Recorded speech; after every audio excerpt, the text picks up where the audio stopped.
Dalam riwayat saya dikatakan datang 2 peti keuntungan dengan produk yang sama.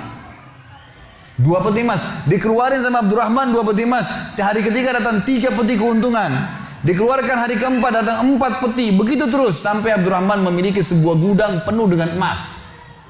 Waktu Abdurrahman radhiyallahu وَمَا أَرْسَلْنَاكَ إِلَّا كَافَّةً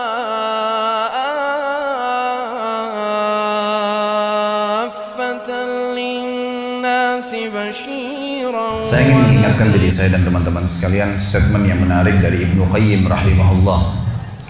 Ibnu Qayyim pernah mengatakan, saya selalu senang dan tenang. Saya selalu senang dan tenang melalui kehidupan dunia ini karena 2 hal. Yang pertama adalah saya selalu senang dan tenang karena saya tahu ajal saya sudah ditentukan oleh Tuhan saya. Maka tidak akan pernah bertambah sesaat dan tidak akan berkurang sesaat. Artinya kalau saya akan meninggal 60 tahun ya 60 tahun. Mau sehat, mau sakit, ya, mau kaya, mau miskin, sudah saatnya mati akan mati. Maka saya tidak perlu repot dengan itu. Saya tinggal mengisi hidup saya dengan kebaikan-kebaikan, tinggalkan keburukan, udah sampai ajal datang. Saya selalu senang dan tenang karena ajal saya sudah ditentukan oleh Tuhan saya, tidak akan bertambah saat dan tidak akan berkurang saat. Lalu yang kedua, ini saksi bahasan kita. Dia mengatakan saya selalu senang dan tenang karena rezeki saya tidak akan diambil oleh orang lain. Teman-teman sekalian, garis bawahi satu hal. Tidak ada dalam Islam namanya rezeki kita diambil oleh orang lain. Pernah waktu saya tabligh akbar di Surabaya dan membahas masalah materi kita tadi subuh, kenalilah Tuhan maka akan bahagia. Ada seorang pengusaha muda datang kepada saya dan berkata, Ustaz, saya bersama dengan beberapa teman-teman saya coba untuk melobi masuk ke dalam satu proyek. Dan di antara teman-teman saya bukan memuji diri, tapi saya orang yang paling baik ibadahnya di antara mereka. Artinya mereka masih sholat pun ya kalau disuruh, kalau saya masih menjaga sholat. Tapi anehnya Ustaz, pada saat proyek tersebut sudah didapatkan, teman-teman saya semua dapat kecuali saya. Saya nggak dapat. Gimana cara memahami ini? Sementara saya tahu benar bagaimana ibadah mereka yang kurang kepada Allah Subhanahu Wa Taala. Lalu saya jawab, itu belum rezeki Anda. Itu aja jawabannya.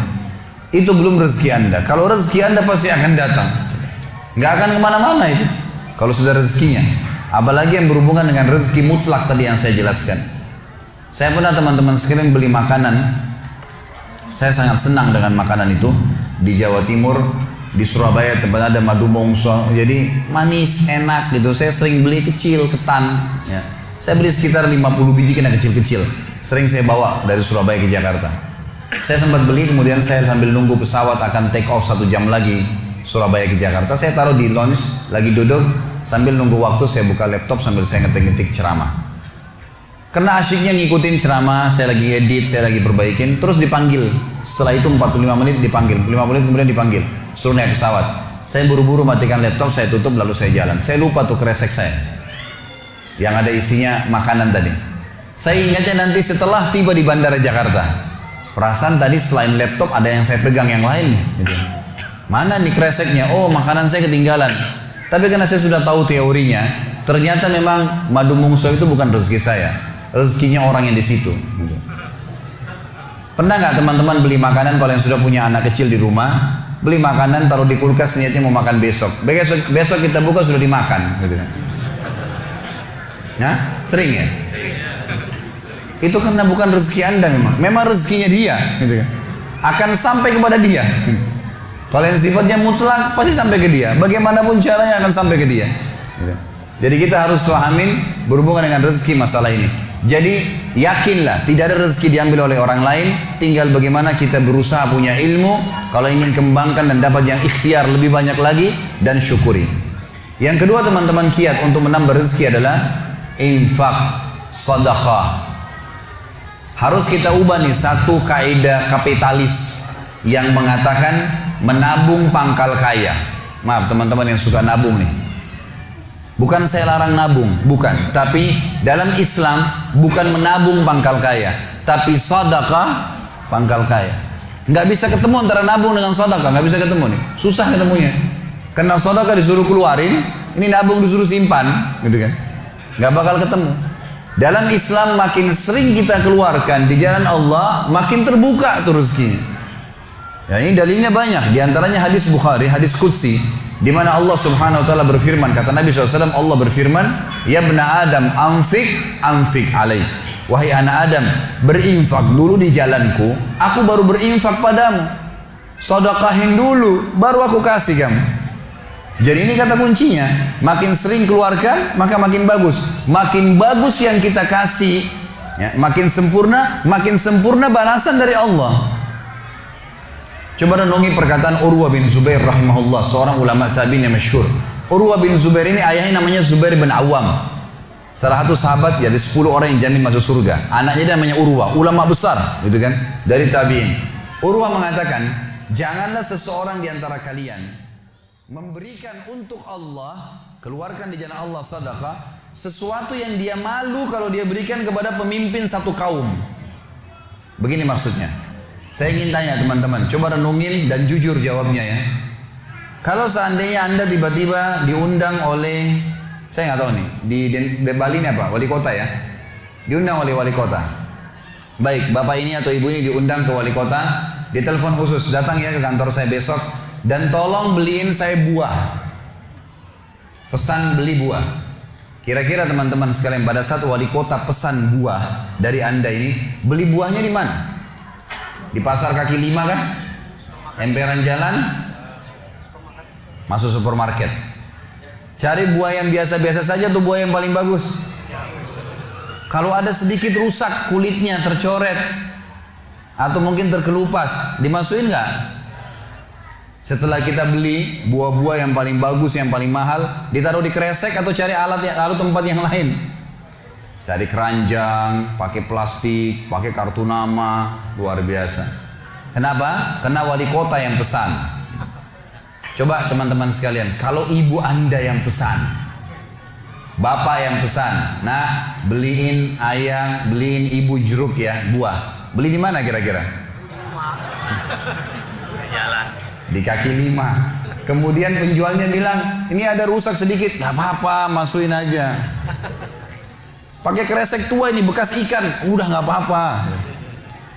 Ini yang Urwah rahimahullah berkata, janganlah seseorang di antara kalian ya memberikan untuk Allah di jalan Allah. Orang tua kita tuh kalau bakti luar biasa pahalanya kan gitu.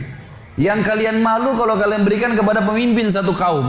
Mestinya ibu ayah kita tuh dibuatin kayak tadi itu, malah lebih hebat daripada itu. Pilihin buah yang paling bagus, dikemas yang paling bagus dan seterusnya. Mestinya begitu. Tapi seperti itulah manusia, karena tidak paham teman-teman sekalian.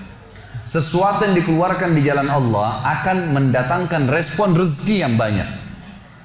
Ini satu hal yang harus digarisbawahi, dan akan saya bacakan banyak sekali dalil berhubungan dengan masalah itu, di mana Allah Subhanahu wa taala menyuruh kita keluarkan. Ingat, makin baik kita berikan, makin baik juga respon dari Allah Subhanahu wa taala. Coba teman-teman muhasabah nih. Kalau celengan masjid lagi lewat dan Anda punya 1000 baru 1000 tua, yang mana ditaruh? 1000 tua. Kenapa 1000 tua yang ditaruh? Karena belum tahu nih, kalau saya berikan di jalan Allah, ini akan datang responnya. 1000 baru yang kita beli air mineral di luar sana, ini pemahaman yang salah. Ini yang kita mau lurusin malam ini nih. Mestinya teman-teman sekalian cari uang yang baru dikasih ke jalan Allah, yang tua dipakai belanja. Mestinya begitu. Karena makin baik kita berikan, maka makin baik responnya. Gitu kan? Makanya kata para ulama, siapa yang memberikan sesuatu yang baik pada Allah di jalan Allah, Allah akan balas dia dengan kebaikan. Saya akan angkat sebuah kisah teman-teman sekalian. Kisah seorang ulama tabi'in bernama Rabi' ibn Haytham rahimahullah. Rabi' ibn Haytham ini ulama yang sangat terkenal dengan kesolehannya, luar biasa kesolehannya orang ini. Jadi dia di akhir hidupnya, Rabi' ibn Haytham ini muridnya Abdullah bin Umar, muridnya Abu Musa al-Asy'ari, sahabat-sahabat yang mulia. Ini murid langsungnya, ulama tabi'in yang terkenal, Rabi' ibn Haytham. Rabi' ibn Haytham ini di akhir hidupnya sempat stroke setengah badan. Datanglah 2 orang muridnya bertamu ke rumahnya, dan ini termasuk adab yang baik.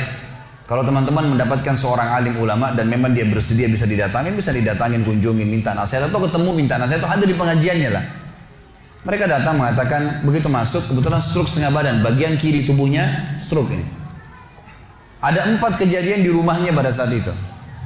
Yang pertama, pada saat muridnya masuk, muridnya berkata, wahai imam, imam ini kiai, ustadz, wahai imam, apa rahasianya, kenapa anda ini bisa mengontrol lisan anda?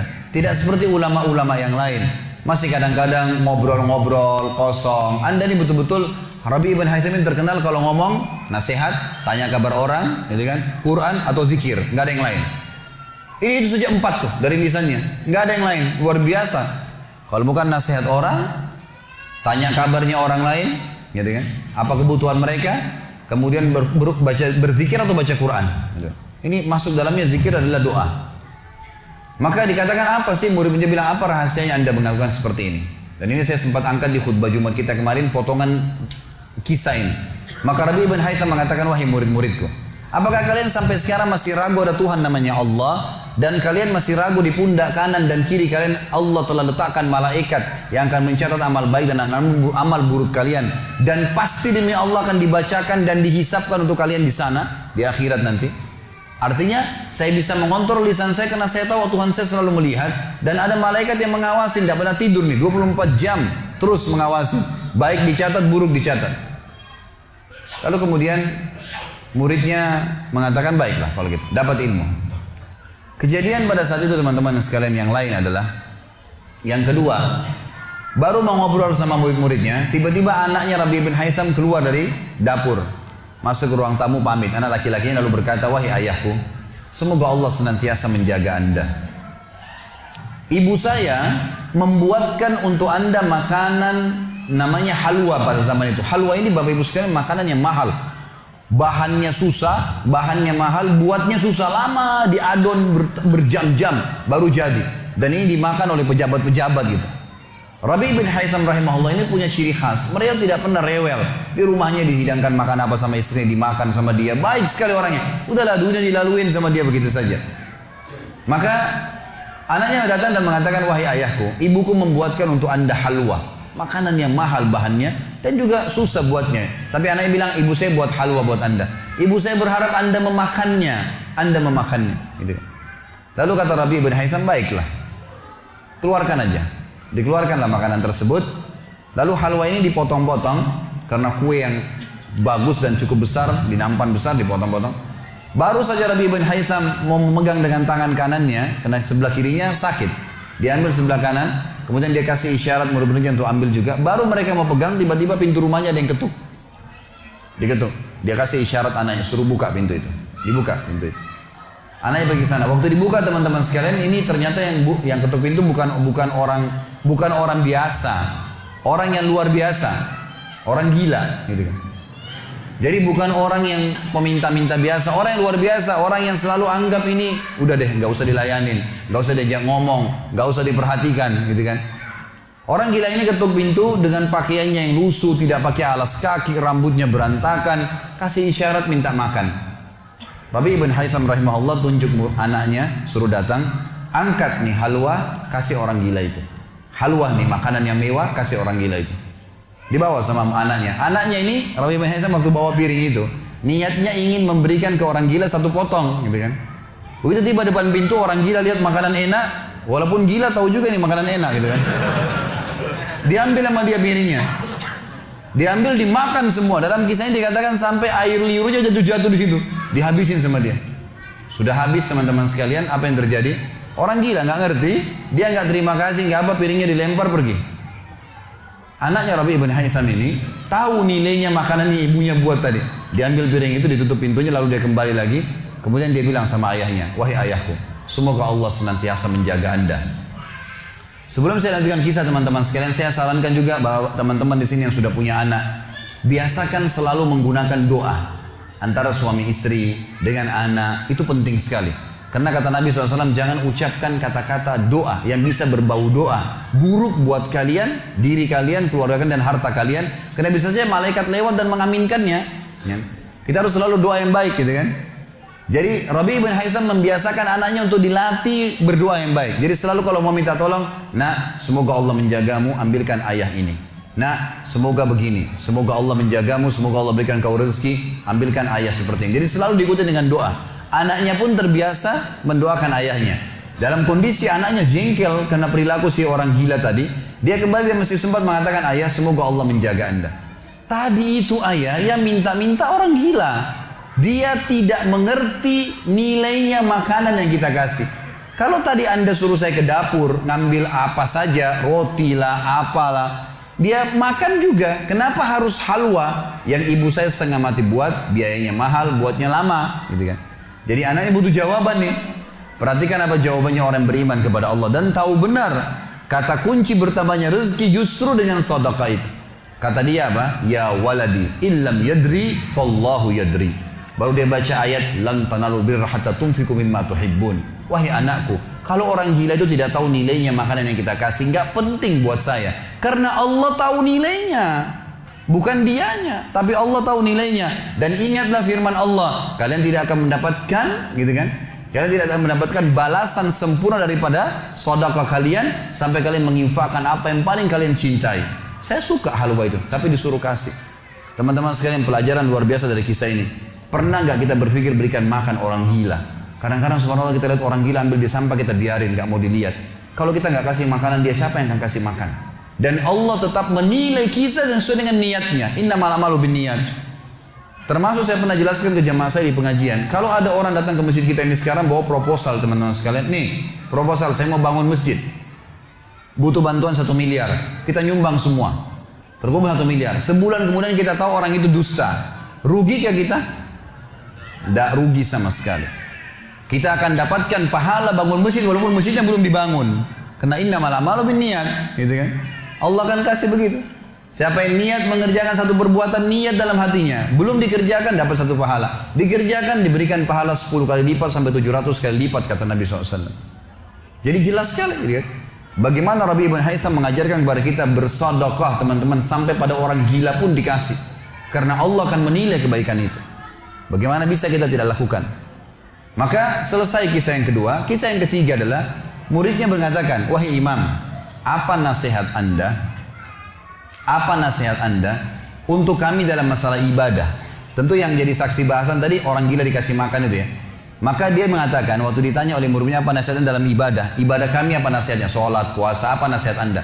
Maka beliau mengatakan, alaikum bil asrar, rahasiakan amal soleh kalian, jangan ceritakan sama siapapun. Kerjakan tapi jangan ceritakan. Udah, Allah sudah utuskan ada malaikat yang catat semua kebaikan, tidak dibayar, tidak pernah tidur, lengkap semua data-datanya hari kiamat. Semua dicatat. Rahasiakan amal soleh kalian, jangan ceritakan sama siapapun, jangan buka sama siapapun. Baik. Lalu kejadian terakhir di rumahnya adalah teman-teman sekalian, waktu itu terdengar azan duhur, stroke setengah badan nih.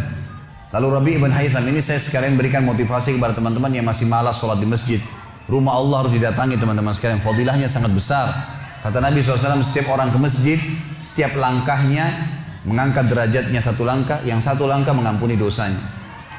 Setiap ke masjid dapat 1 istana di surga, dan pulang dari masjid 1 istana lagi. Hadis sahih semua menjelaskan masalah ini, gitu kan? Belum fadilah sholat berjamaahnya, belum terbangun ukhuwah, belum dan seterusnya. Belum lagi hadis Nabi SAW, siapa yang tidak kehilangan takbiratul ihram pertama imam selama 40 hari, dia akan akan diselamatkan dari sifat kemunafikan. Banyak fadilahnya. Rabi bin Haytham rahimahullah stroke setengah badan teman-teman sekalian. Lalu dia dengar azan duhur, dia kasih isyarat anaknya sudah tahu, suruh datang. Anaknya lalu menopang tubuhnya dia yang sebelah kanan, minta diantar ke masjid. Stroke setengah badan dan sudah sangat tua. Lalu muridnya bilang, saya lalu kemudian membantu menopang tubuhnya yang stroke. Dan demi Allah untuk kami membawanya ke masjid, kakinya yang stroke terseret di tanah. Lalu saya bisikin di tengah jalan, imam, hai kiai, hai guru, anda kan punya rukhsah, punya keringanan, sholat aja di rumah. Stroke, tua, susah gitu kan. Lebih baik sholat di rumah. Apa kata dia? Orang beriman tidak mengenal stroke kah, sakit keras kah, ibadah kepada Allah nggak terganggu nih. Kata dia, wahai muridku, aku mendengarkan dengan kupingku ini azan, hayya 'alas shalah, hayya 'alal falah, ayo salat, ayo mendapatkan kemenangan dari Allah, hanya melalui lisan muadzin saja. Karena semua muadzin sama mengucapkan, mau orang Afrika, mau orang Arab, mau orang Melayu, azannya sama, hayya 'alas shalah, hayya 'alal falah. Allah memanggil saya mengatakan, ayo sholat, pencipta langit dan bumi, ayo mendapatkan kemenangan, lalu saya sholat di rumah saya, demi Allah saya akan datangi masjid walaupun saya merangkak. Luar biasa nih, ya, keimanan membuat seseorang stroke pun bisa beribadah kepada Allah. Tapi dari kisah kita, ya, dari 4 kejadian di rumah Rabi' ibn Hasan adalah bagaimana dia bersedekah kepada orang fakir miskin tadi. Ada riwayat Bukhari yang lain teman-teman sekalian berbunyi, kata Nabi SAW dulu di zaman Bani Israel ada 2 orang. Di zaman Bani Israel ada 2 orang. 2 orang ini bersahabat, dua-duanya punya kebun. Dua-duanya punya kebun. Kebun ini mereka lagi nunggu hujan dan satu negeri itu belum turun hujan. Tiba-tiba si A sama si B. Si A ini melihat ada awan, kata Nabi SAW, lewat di atas kebunnya. Dan terdengar suara dari awan itu berkata, turunkanlah hujan di kebunnya fulan, kebun temannya dia di sebelah. Maka dia bilang, kata Nabi SAW, orang ini pun mengikuti awan tersebut. Ternyata betul, awan itu menggumpul semuanya di atas kebun temannya, hujan. Tapi cuma kebun temannya, yang lain gak kena hujan. Maka Nabi SAW mengatakan, dia pun bertanya pada temannya, apa yang kamu lakukan dengan kebunmu? Sampai di musim panas seperti ini pun Allah masih menurunkan hujan untuk kebunmu saja. Apa yang dia bilang? Dia bilang, saya membagi keuntungan dari usaha saya ini menjadi 3. Keuntungannya bukan modal. Sepertiganya saya infakkan di jalan Allah, langsung saya keluarkan. Sepertiganya lagi saya tambahkan ke modal. Sepertiganya lagi saya gunakan untuk keperluan keluarga saya. Jadi ternyata teman-teman sekalian, sedekah itu betul-betul sangat luar biasa. Membuka pintu rezeki. Jadi makin dikeluarkan, makin royal, makin datang. Saya sarankan teman-teman kalau bisa ikutin ceramah saya di YouTube, ada tentang Abdurrahman bin Auf, sahabat Nabi, serial sahabat. Kita sudah membahas 9 sahabat, Abu Bakar, Umar, Uthman, Ali, Talha, Zubair. Kemudian Abdurrahman bin Auf, Talha bin Ubaidillah. Terakhir itu Sa'id bin Zaid. Dan insya Allah hari Sabtu depan ini akan ada tablik akbar sahabat yang ke-10, Abu Ubaidah bin Jarrah. Abdurrahman bin Auf salah satu sifat ciri khasnya, semua sahabat suka bersedekah, tapi Abdurrahman ini luar biasa dalam sedekah, luar biasa. Beliau pernah kedatangan keuntungan 1 peti emas di satu malam, gak bisa tidur, gelisah. Istrinya tanya, kenapa Abdurrahman? Dia bilang, saya gak bisa tidur nih, belum pernah ada keuntungan sebesar ini. Kata istrinya, lalu apa keinginan? Dia bilang, saya ingin keluarkan jalan Allah, saya gak mau simpan di rumah saya malam ini. Ya, gak mau nabung. Kalau kita subhanallah baru untung 1 juta sudah antri sejam di bank, gitu kan. Ini nggak mau nabung, keluarin malam ini, sedekahin semua untuk fakir miskin. Gitu. Istrinya juga salehah, nggak seperti sebagian muslimah. Maaf, saya nggak singgung muslimah di belakang sana. Tapi ada orang begitu suaminya dapat untung, sebelum disedekahin, sebelum kasih orang tuanya, sebentar dulu, jatah saya mana? Gitu. Ini enggak, istrinya mengatakan sedekahin. Ayo kita sama-sama. Dibungkuslah emas-emas itu, koin-koin emas, dirham emas itu, kemudian dibagiin, habis. Subhanallah, karena ikhlasnya mensedekahkan semua keuntungan malam itu, besok dalam riwayat saya dikatakan datang 2 peti keuntungan dengan produk yang sama.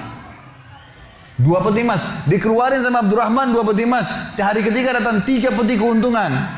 Dikeluarkan hari keempat datang 4 peti. Begitu terus sampai Abdurrahman memiliki sebuah gudang penuh dengan emas.